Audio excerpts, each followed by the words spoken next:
Thank you for tuning into the Natty News Daily podcast. This episode is brought to you in part by our sponsor, Core Nutritionals. You can check out corenutritionals.com for all your supplement needs and use code Natty News Daily at checkout to save 20%. Enjoy the episode. All right, guys, welcome back to the latest episode of the Natty News Daily podcast. Dan and I are here interviewing Glori Gaston, who is affectionately known as Diesel Glori to her fans and followers. But we're actually going to be talking a little bit about today, beyond just her transition away from that Diesel moniker, if you will, and why she's kind of changing her competitive role or competitive image. So I'm going to turn it over to you, Glori, just for a quick recap, where you got into bodybuilding, where the passion comes from. Tell us a little bit about you. Oh my goodness. It's all on the internet. No, but not really. The whole chronology is not on the internet, or you'd have to be quite a special person to find it and put it all together. So yeah, I'm an NGA figure and women's physique pro. How can I say this? So I didn't grow up athletic. I'm a first generation American. My parents immigrated here from the Dominican Republic. I was overweight and obese as a child. I was very sheltered. And so that's kind of my upbringing. Never got into sports or any of that because you kind of have to speak the language to assimilate into that kind of stuff in elementary, middle school. So I, had an eating disorder as a teenager once I had like control and found that fascinating. So my love of body mod actually is kind of a theme. Like as a kid, as a teen, it was like, how can I manipulate my body through like extreme dieting? And then it was like tattoos and piercings. I had like large gauges, like almost 2-inch gauges and all that stuff, because I was just fascinated with body mod. And when you're young, you're kind of limited. As I became more of a nerd and I saw that you could like transform your body in other ways, I was like, ooh. So there's that. So I got into bodybuilding through strength training first and foremost. Again, not being very athletic, even though strength sports are amazing, it's a lot less technical until you get technical, but like you lift the weights up and down, resistance is experienced. And then there's moment arms and all that. But I got into strength training first and foremost. And then once I saw those changes coupled with what I understood about nutrition, I was like, that's the thing you could do. It's called bodybuilding. So that kind of Around happened. what age are we talking at this point? I kind of did it separate, like RP templates for the diet, and then finding programs online, putting them together, which wasn't optimal, of course, because it doesn't account for like, they don't actually know what you're doing together, so, but still. And then it was in 2019 that I ran into a baddie in the gym, and I was like, you're awesome. Do you like compete? Do you have a coach? And then she was like, yeah. And the coach was 6 minutes away from my house. There you go. Can't get a better environment than that. You really can't. And they're both NPC judges and all that. So I started working with them. And that was in my first show was to be in 2020. I'd prepped for that show, and then that's when the world shut down. But I continued training. I have my home gym that I built up, and then dieting. You could always keep dieting. So yeah. So it wasn't that long ago. Yeah. No, not all that much. So with both of those being NPC professionals, or like individuals in the NPC, how did you come across the natural leagues? Okay, let me see how that happened. Well, I did the NPC show, and it was Daryl DeVore. Okay. Yep. He went to that NPC show, the second one I did, and I don't know how he knew I was Natty. I don't know, because really I don't know. So yeah, but he like tagged me and was just like, Natty bringing home some hardware and all of that. And then I was like following the NGA, and then I reached out, and it might have been a different order, where maybe I reached out to the NGA because of a judge's clinic. Cause I was like, oh, I'd like to be a judge, But either way, Daryl was at the show, and he had reshared and tagged me and stuff. And that kind of pulled me in. And then Tracy, she was doing the Thunder Classic, and it was just at the tail end of my competition season. Like I did 2 NPC shows, and she was like, you should do my show. And I was like, oh, I mean, why not? I'm all about that YOLO. So I did, and I earned my pro card. And then I know I went to the Florida Pro. In which category? I won it in women's physique, but I will say this, it was on a technicality. Like it was like the top 2. I was second. they have a thing where it's a division they're trying to grow. And so like if there's 5 or more competitors, the top 2 win their pro card. Okay. Yeah. So Okay. that was a stung a little bit, but I took it and ran with it. It gave me the opportunity, you know, and now I feel like I'm more established. Case in point, Diesel Glori, the handle. Like I'm Diesel regardless. So yeah, that's how I got into natural bodybuilding was Daryl DeVore, NGA, and the Florida Pro because I went to it. It was my first Natty show. And I just kind of fell in love with the vibe. Like people were less hostile and they didn't take themselves too seriously. But then they were still serious because they were pro athletes, but they didn't like have that air about them. So I was like, I didn't realize this was a space. And then when you add the whole opportunity to make money, I was like, why do people compete in the NPC again? Like, what the fuck? It's a hobby. It's expensive. What is this? Yeah, So yeah, absolutely. That's that. Okay, so and we've brought up the diesel a couple times, so I feel like it's time to explain that a little bit, right? So what does diesel mean to you? Who is that? Where did this come about? I'm oddly enough, if you can believe it, I'm an introvert. So I stay in my head a lot of the time and I listen and like I also have like clinically significant ADHD. So the gym and training to music is the spot, you know? And there's a certain vibe when you're in the zone, when your song is bumping and it's just like, you know, and you're doing well and you're hitting PRs or you know hit a challenging set and you like did the thing. There's that whole vibe and I call it diesel. Like you just feel like you're on top of the world. Maybe you break into dance in between sets because you literally have no fucks to give. And so when I started to entertain doing a routine, I found myself channeling that energy, like, you know, smug life, gains and giggles kind of thing. And I was just like, Diesel. And then before you know it, it was Diesel Glori. And when I did my routine, I had encouragement from friends, of course. When I did my routine and the way I was received, I was like, oh yeah, no, this is a thing. This is a household name. This freaking like 7-year-old came up to me after my first women's physique routine thing. And he was like, I got some video of you. Would you like me to airdrop it? And I'm like, what the hell? I love it. I love it. No, and as someone who's seen your routines in person, I mean, you definitely have good confidence up there and you have fun with it. And that's the biggest thing. I think not enough people embrace the routines and the posing and like truly enjoy it because they see it as like, oh, it's not scored, so I don't care. But that's like really your perfect opportunity to express who you are as an athlete. And that's something that I think the sport misses out on a lot. Mm-hmm.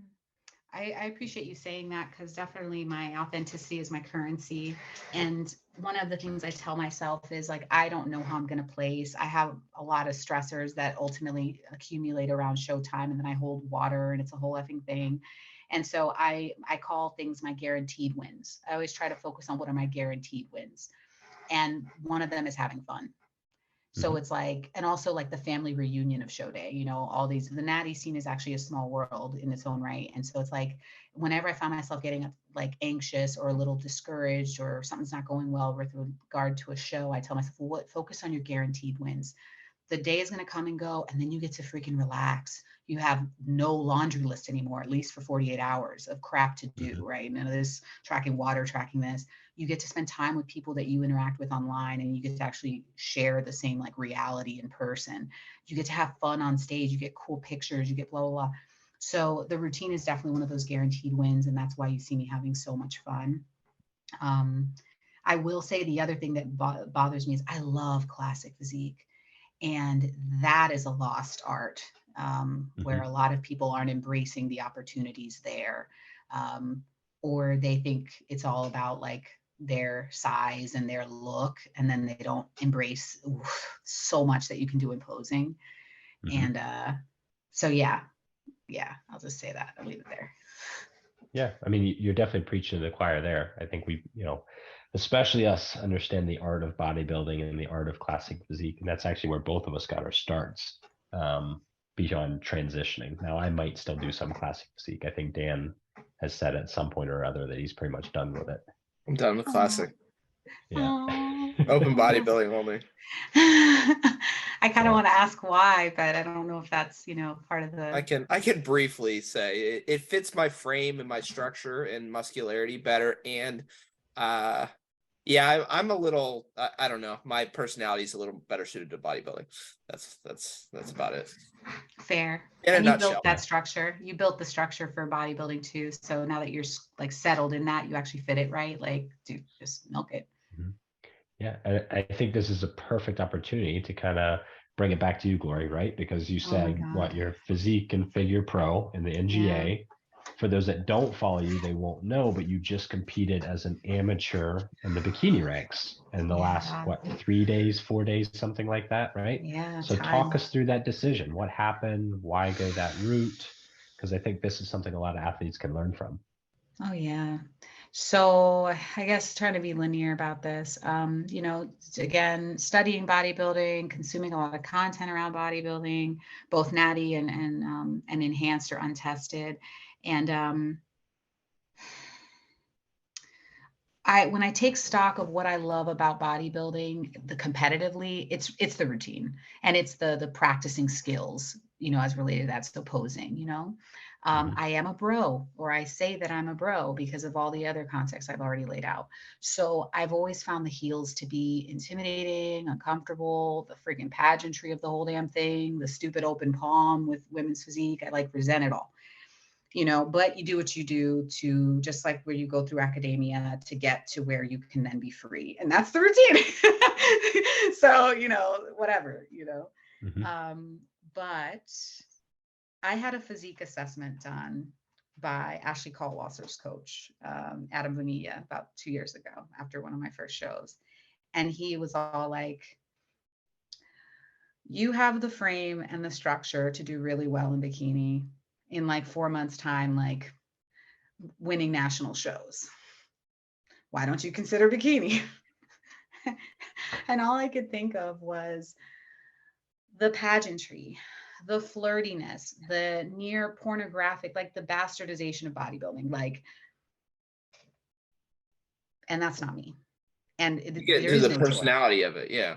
Yeah, but it's also much like with men's physique, you have to have that kind of showmanship of a different sort, Mm-hmm. It's kind of like that. But again, I only had NPC and IFBB Pro bikini in my mind. And I find that it's more provocative than I find relevant to bodybuilding, let's just say, you know what I mean? Mm-hmm. And if my love is bodybuilding, then what the hell, and then he straight up said I'd have to like detrain my triceps completely. He's like, you gotta shave like, I can't believe you can see that shit. Can you? Probably not from this angle, but it's there, I promise. We'll look you up. We'll tell people to go to your page and they can see the triceps. Hey, that's how I want to be remembered. Anyway, so he had said that and I accepted it, but I was just like, I can't see myself doing the heels. I can't see myself flirty. I can't see myself bending over to just show off what nobody's actually looking at the proper things. You know what I mean? It's not. I honestly think with that division, at least in NPC, they're just like what looks good. Like I don't really think that there's a critical attention to like the bodybuilding. It's just like, oh, she looks good.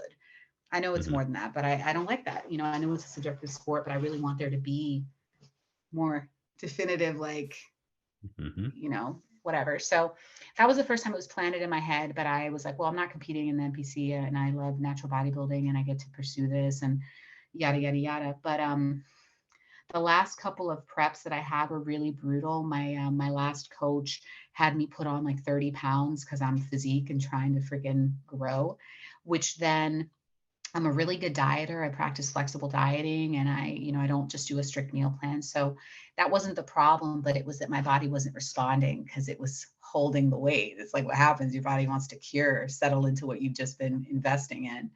So my first cut for the Mr. America was brutal.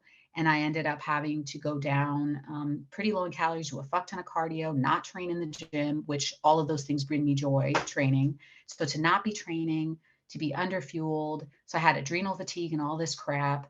And then a bunch of other personal stuff happened. So it was just rough. And then I jumped into another prep shortly thereafter, like 2 months later. And that shit just compounded. And it just got to a place where I was like, I don't know what to do because I love this sport. I love training. I love eating with intention and long-term goals, but I'm not being successful. I'm not coming in conditioned enough. My mental health is suffering, but like, I love competing. I love being on stage. I love doing the same thing. And I kept getting the same feedback. about like leaning out and this and that for my divisions that I compete in. And I don't know what it was. I can't remember if I think some judge kept saying, oh, if you'd have to come down to bikini if you wanted to. And so then I asked Chance, one of the head judges at the Florida Pro, who's also like a pro bikini model. She was giving me all this feedback. And I was like, what if I did bikini? And her eyes, she was like, I wouldn't be mad at that. She was like, And then just light bulb moments started to click into place. Also, my boyfriend said, because he knows me intimately, he was like, something's wrong. Like, you need a refeed, you need a diet break. He's like, you're over here on bikini calories, and you're fucking, he's like, you're on a bikini girl diet and you're still not getting like, conditioned enough. So he kept saying bikini diet, you're on a bikini diet. Cause I was like eating like 1,100 calories and all this other stuff and doing all this cardio. So something just clicked where I was like, bikini. And then I try to practice an open mind. Anytime I feel a strong aversion to something, I like to just like acknowledge it and then say, but what if, just to entertain both like polarities, if you will. And so I was like, what is my aversion to bikini? And I was like, well, I don't want to be slutty. And like, I'm not trying to show my goods off for what, like, it's absurd. So it's like, there's that. And then I was like, I think that was one of the main ones. Yeah. And then I was like, the heels and the whatnot. Well, the NGA bikini poses are not like that at all. So that was pretty cool. And then, my conditioning is pretty good for bikini as it is. So it's like sustainable lifestyle lean for me. And then I looked over the guidelines and I was like, I know it's a subjective division, but like, I think I could do well, I just have to figure it out. And the thing that I missed and the thing that I grieved briefly was not being able to do the stage routine. I was like, I literally would rather just walk out and wave and walk off. Like, I don't want to do a little spin and a freaking, like, I don't want to do, like, no. And, but then I realized now that boothing is blowing up, first of all, I could guest pose. Hey. Which you just did recently. Am I correct? Right? He ended up guest posing. Okay. And I ended up competing. But because it was an amateur stage, they didn't have the same strict rules about like, if you're in bikini, your routine has to be bikini. It was more like whatever you compete in, you get a T-walk.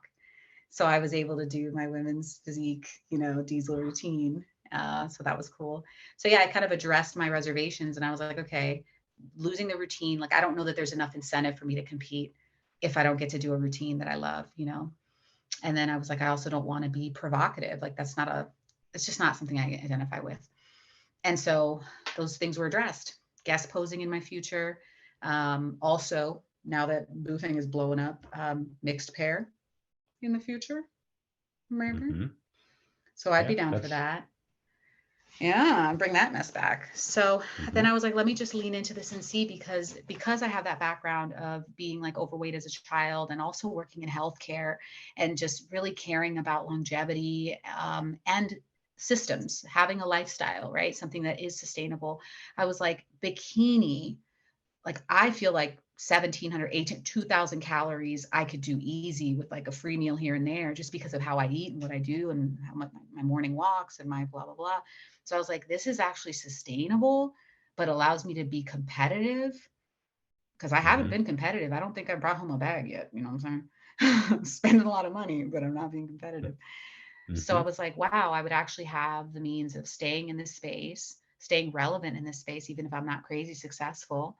I could still do routines by guest posing and keep working on that skill. It doesn't have to be at the same, day. It could be a different show, And so just the more I thought about it, and then between Chance's feedback, my boyfriend's coach, who's got a great eye for aesthetics, he was like, that's bikini. And then rewatching the physique assessment that I had done with fresh eyes. And it was like, that was 2 years ago. My glute ham tie-ins are there now. Like, I don't even need to really just maintain my quads and detrain my triceps or build up the biceps to make it even. You feel me? There you go. Strategery. So, so that's what came into that decision. And then the Thunder Classic is the show that I earned my Women's Physique Pro card. And it just happened to be a couple weeks after the Florida Pro. So I was like, this is an opportunity to try it out. That on a stage that I'm familiar with, it's a small show. So I did. I placed 5th. But in fairness, I had virtually no posing practice. It was all just like, and again, if you look up bikini, you're going to see NPC bikini, and then you're going to, and the website for the Mhm. NGA is outdated and it's a mess. So it was just like, and then I literally was just coming off the stage and recovering. So it was just kind of fake it till you make it, you know. But the comparison photos were very instructive because now I can visually appreciate like what is the look that they're going for. Mhm. So I'm leaning in because the promise of being able to still compete, actually being competitive, not starving, because I literally had metabolic testing done. Like I know what my TE is, and I can't be under eating like this. So it affords me a little bit more just health, mental and physical health, and it's a new challenge that I don't think it's going to be as much of a challenge as I anticipated. Once a few things click, I think it's going to be good. So Mhm. hopefully that answers No, that. It's very long-winded. I love it. No, and I think it kind of matches up with like some of our reasonings for our division choices and things like that, where as much as you love the physique and the figure and that aspect, it just wasn't matching with where you were right here and right now. So it's almost like a forced thing for the time being. Now that's not to Mhm. say that in the future you don't revisit that and you don't like grow into that division as time goes, because we know, especially as naturals, like that's certainly a possibility. But Mhm. yeah, just finding the class that fits where you are now with lifestyle and capabilities and all that. No, I Mhm. like that a lot. I appreciate you saying that because I forgot that was another thing is I'm not completely abandoning women's physique or women's bodybuilding. When I did the USBF championships, I was the youngest competitor in the women's bodybuilding division. And so with that, I didn't have the muscle maturity Hmm. or the thin skin or whatever you want to call it, to showcase the muscle maturity. And so to me now, I'm like, yeah, no, I'm just going to keep doing this. And there will come a time in my maturity where I will have muscle maturity, to say nothing of likely decades of freaking stage experience. You know what I mean? Like it'll be like, oh, just another day in the office, everybody gonna go hop on the stage now and do the damn thing. So that is another point, is that I'm not necessarily giving up the division forever. It's more just like conceding that at this time, all signs are pointing towards, what do you love? Well, you can keep the things that you love. You just have to kind of adjust course. Um, Hmm. so that's a good point you make, that it's not just like permanent, that whole thing. Hmm. So just because I know some viewers might be thinking this route, I don't know if it's devil's advocate or just raise an alternative route. Did the option ever cross your mind of just, let's take 3, 4, 5 years away from competing, rebuild like the metabolic health and like get all the Mm-hmm. health things that you're wanting, still Mm-hmm. trying to grow into that physique that you want, or, versus go the route where you went, where you're still competing, but you're still trying to Mm-hmm. compete and grow at the same time, kind of. It's funny that, first of all, my immediate reaction was fuck no. Like when you said take 3, I was like, the hell. However, back to that whole strategy of strong reaction, pair it with the other. I think that would be an extreme counter, right? Hmm. That's too extreme. There is this middle. Like I wholly agree that I need a break from competing in order to establish homeostasis and the conditions for any kind of growth. But there is a serious shift in me where I am not food focused. And I have experienced adrenal fatigue, and I don't have that right now. So it's Hmm. almost like, and I had labs drawn. So I can say more or less objectively that my metabolic health is fine somehow. I've protected it or whatever the hell I'm doing. I'm also much more, after all these years, after these years of these different, from a meal plan with cheat meals to macros followed to a T to macros with some flexibility, all that mess, like I just don't take body composition as seriously as other people. Like if I overeat and it's fats, I'll be like, well, that's not going to affect my physique tomorrow. Now, were they carbs? They might, but again, that's short term. Like I have all this psychologically, I don't freak out about food anymore at Hmm. all. So I'm in a really good place right now to actually live a balanced life, or what a balanced life is like for me, where I have the structure that I enjoy with the optional flexibility. And I just don't think that I'm actually suffering from metabolic harm. I think it's more stress Hmm. from forcing, stress from what do they call it? Serial tasking. I just learned that word today. There's multitasking, which isn't a real thing. There's monotasking, which is the GOAT, the luxury none of us know. And then there's serial tasking, where it's like one task after another in rapid succession. Mhm. And like, I think I'm burnt out on that mess, because I just, yeah, nods of acknowledgement. So what I really need is just to have clarity and to take things a little slower, to slow down. And that's going to happen this year. Like, I'm not going to compete as much. I'm going to be eating more food. I'll be maintaining the routines that keep me well, but that just so happen to coincide with my goals. I'm taking vacations. Hot damn. I got Mhm. vacations in the books, everybody.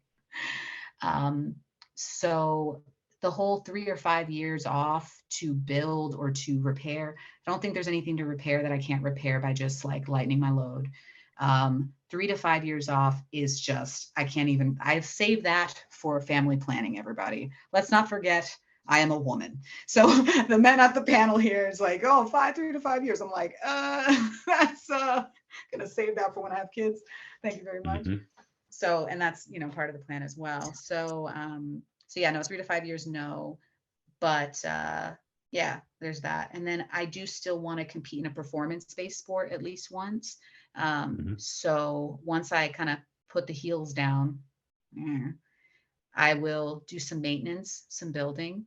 The other thing is that coincides with my goals too, because if I'm going to do like a powerlifting meet, bikini sculpting is a lot of lower body and posterior chain stuff, you know? Mhm. So I could really do like this kind of hybrid strength program and then accessory work for the bikini body or whatever. So anyway, I just feel like I've teased it out and it just still seems like the best course of action for me. The Yeah. challenge is just to not overcommit. I don't think it's competing, it's overcommitting. That is the problem, not competing, or my metabolic health. Yeah. Yeah. No, and I love the fact that you hinted at you had tests done, right? So you're not guessing with some of these things, right? And I think too many, I don't want to generalize, I'll just say too many athletes don't get the proper testing, especially after a show, to kind of see where they are from a hormonal standpoint, from like a cortisol standpoint, electrolyte balance, all those kind of things. And you can get into some trouble if you don't. And if you continue to push just saying like, oh, I'm just tired, or oh, I'm fine until you're not fine.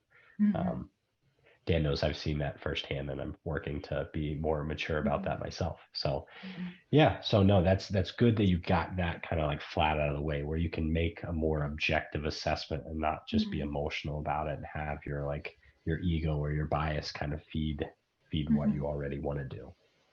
The interesting thing about that too is I have the previous labs and the current labs, and that's also very rare. A lot of people, well-meaning, might get labs because enough people like you are talking about it, and will get post-show labs, but maybe it's not enough time out from the show, from the season, or in general, they don't have a baseline to compare it to, you know? And so I was really fortunate that my couple coaches back, when I was having those signs of like the adrenal fatigue, I was definitely binge eating at that time. And I also had like really incredible fatigue that I've never known before. I'm clearly high energy. This is me decaffeinated. Hello. But I was just like falling asleep all the time and just miserable. And she had me do the cortisol saliva test. She had me do all my reproductive hormones, free testosterone, the thyroid, all that stuff. And incidentally, my natural testosterone was so low that my doctor was going to try to put me on hormone replacement therapy. And I'm over here trying to be natty, not just because I think that's good and all that, because a lot of things can be corrected if you just adjust your timeline and actually make changes, you know, but also because I'm cheap. And I don't want to be on some shit that I have to pay for the rest of my life, or else I fall apart. So, but that was on the table. So I know what my levels were when I was like unwell. And so to have labs drawn, you know, a year later after another season and see that those aren't even an issue, it's like I can confidently say that, you know, and could kind of tease out what's more mental health related and burnout related versus what's actually related to my metabolism. Yeah, but you're right. A lot of people don't have that, and it is emotional regardless. But just like you have to get labs done, you have to introspect. And I think that's another part of the issue is we don't get enough stillness and we don't get enough personal time. You know, most of the time on our personal time, we're on our phone. There's more inputs from other sources, you know, feeding into our decision making, into our judgments and everything. But if we just kind of like disengage from all those channels and had downtime, we could really like, you know, lay bare what our motivations are, what our fears are, and maybe even tease out plans A, B, C, you know. But I just don't think a lot of us have that luxury either. So I've fortunately had some of that time, not very much, but it was enough for me to just like honestly ask, like, what's the big deal? You know, what are you, are you afraid of anything, or is it just like disappointment? Or, and at the end of the day, I don't care that I haven't been successful, but like, if I had to tease out that angle of it, I'm like, but I can still be successful later on in my career, you know, like it's not, nothing is actually lost here, you know? Yeah, an alternative path, but not like you're completely abandoning the path. That's for sure. Correct. All right. Awesome. No, and that's what I love too. The more we interview people, the more that we find out that everyone does everything so different. And everyone's still, you know, you're up on stage, you're placing, you're a pro, right? So things are working regardless of if I do it one way and you do it one way, and Dan certainly does it a different way than me, and we're all kind of heading towards the same way, right? So it's good to hear these stories for other people so they can kind of see some of the other perspectives. You're right, especially because I hope that people really listen to the different perspectives and approaches, because I feel like there's only one camp that really is loud enough in my mind that I see, and it's the murder, murder, kill, kill camp. You know, like whatever it takes, bro. You know, no, you know, don't say it's a competition. Don't say you're going to do your best. Say you're going to be the best. You know, all that. That's like the only real narrative I hear loud and coherently in both the Natty and the enhanced side. And that's such a shame, because there is a more sustainable approach. There's also more flexible approaches. I just don't think that being extreme is served, because you'll burn out, number one, and you push through not just discomfort, but like the wisdom of. All right, so we got cut off there. Coming back in, we were talking about how, you know, we all know there's so many different camps in bodybuilding, but as you're saying, Glori, one of the most vocal ones is kind of like the hardcore bodybuilding or die. You know, I'm gonna beat my enemies type approach, and it's just kind of not maybe the best way for most people to do it, especially in the natural realms where like most of us, this is the hobby, this is a side gig if you even do make money.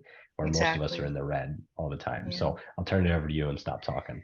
No, you recapped better than I could. Much more linear. But no, you nailed it. But the reason why I think that camp is misguided is because, I guess, my palliative care background, this is the one life that we have to live. And there is a natural order of things, a natural rate of growth, a natural decline. There's all these things. And when you try to speed something up, or when you narrow your view, you lose it all. You know, you lose your health, your relationships, your perspective. Like, you can become so fixated where you have a panic attack because you left your freaking meal prep container, you know, or you lash out at your loved ones, or you are consumed believing that you're the best because you freaking won the Yorton or something. And it's like, dude, it's a competition. You know, it's not the fucking, you know, you should be more proud of your relationships. You should be more proud of like who's around when you're sick. One of my favorite questions is like, if you needed to use the restroom, go number 2, and you couldn't move, who in your life would you ask? Would you feel comfortable asking? And you ask a 30-year-old that. Most of them don't have an answer. I got you. You know. There we go. So that's the best. That's a good closing note. But so yeah, that camp is very misguided. It's made for TV. It's made for social media, but it completely ignores the other dimensions of life. And natural bodybuilding is an opportunity to have it all, still be extreme by popular like culture standards, but to literally have it all, you know, health, community, be jacked and stacked.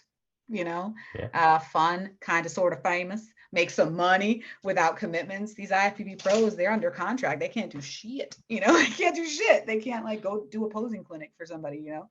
So like you can have freedom, you can have health, and you can have balance in your life in the natural space. And it just breaks my heart to see people get into these traps. So that would be, so yeah, I appreciate you exposing different people's positions and just kind of allowing me an opportunity to speak on that as well. Just kind of stay open-minded, everybody, and have fun. YOLO. Yeah. And normally, kind of like we hinted at a little bit before, we like to leave everyone with a message, and I feel like you just kind of did that, right? That was a perfect kind of recap. But if you had to add anything, I'm thinking specifically like the young female bodybuilder who's intimidated to get into the sport. What are you going to say to them? I would say, just try it out. First of all, go to a show. Lord have mercy, go to a show. And even when you go to a show, don't let that limit you, because one of the things that limited me with bikini is that every show that I had been to that I paid attention to bikini, I just felt like all of them were petite. And so I couldn't see myself. I was like, I don't fit in there, right? But that's not necessarily so. The classes are made up by the people who show up. So don't impose limitations on yourself. Go do the damn thing. Do the damn thing. That can be my closing remark. Do the damn thing and then seek judges' feedback, because that's who's really going to help you figure out if it's a good fit for you or what you need to do. Do not let your eyes deceive you. Don't get in your head about it. If you're interested in something, do the damn thing and go from there. Love it. I absolutely love it. And where can people find you if they want to follow on your journey or communicate with you, connect with you, or looking for some posing tips from you, anything like that? Oh my God. To follow me, I'm pretty active on stories on IG. It's just fun for me to make things and put stickers and add music. So Instagram at Bigly Smalls is where you can find me. I do have a YouTube. I'm pulling away from it and just making sure I post here and there, because it's labor intensive to edit videos to my liking. With my personality, you'll see if you watch any of them. But that one is youtube.com/Diesel Glori, with an I. And for posing and things of that sort, I'm not a posing coach, but if I ever meet with somebody and I have some like cues, I'm happy to share them. But my boyfriend's coach helped me in like a moment correct my figure side pose. He's really, really, really good. And he transformed boothing into what a natural, a classic physique now icon or budding person in the scene. And that's Jacob Pomeroy at The Real Posing Sensei.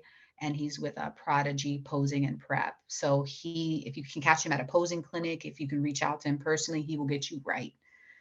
And he works with women as well. So that's what I'd recommend. All right. Well, again, thank you for coming on. And for our followers and viewers, if you guys are still listening to this, thank you guys for tuning in. And we will see you guys in the next one. Thanks for having me. This was nice. Thank you for coming on.